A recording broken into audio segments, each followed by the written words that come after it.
Hi, I'm Todd Wente, and this is the Daily 180, 180 seconds of motivation and inspiration intended to help you take action and make progress in your life. This is episode 371 of the Daily 180, and today, continuing our series of M words, I want to talk about mortality.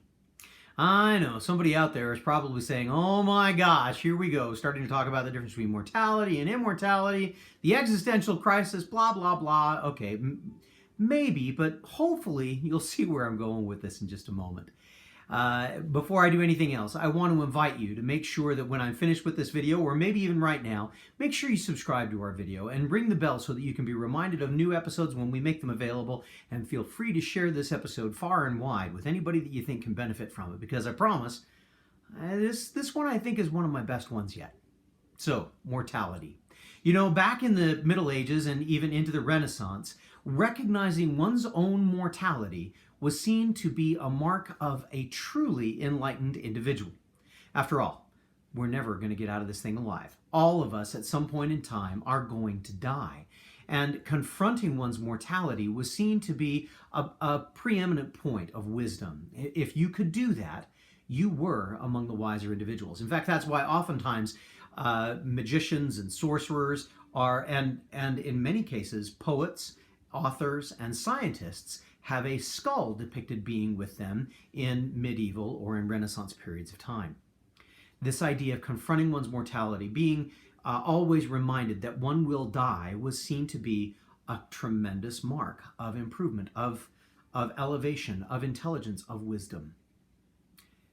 In our day, perhaps it's not quite so obvious, and perhaps we don't need to run around with skulls with us everywhere that we want to go, although I know some people who do that.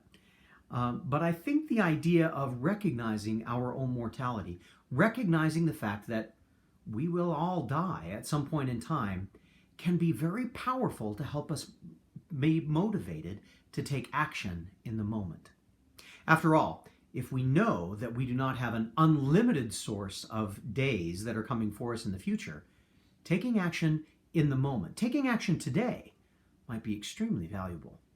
So what's the takeaway for today's Daily 180? The takeaway is this: pick one thing that you have been postponing. Pick one thing that you have been delaying starting, and start it today. Maybe you're going to start it by just writing down a plan. Maybe you're going to start it by actually taking some kind of an action, going and researching something, or maybe it's something physical that you can do very easily. You're going to start doing a different kind of a fitness routine, or try and change something about the daily habits that you have and the way that you approach health and fitness and vitality. Or maybe it is simply going to be writing a letter to somebody, or taking the time to make a phone call. Tell somebody what you appreciate about them, or start a blog, or maybe a video channel of your own. Whatever it is, choose one thing today that you've been postponing and start it as an acknowledgement of the fact that yes, you are mortal and our supply of days is not indefinite. I hope this has been something valuable for you. Like I say, it's one of the ones that I'm most excited about and pretty proud of today. This has been the Daily 180. Go forth and conquer. We'll see you next time.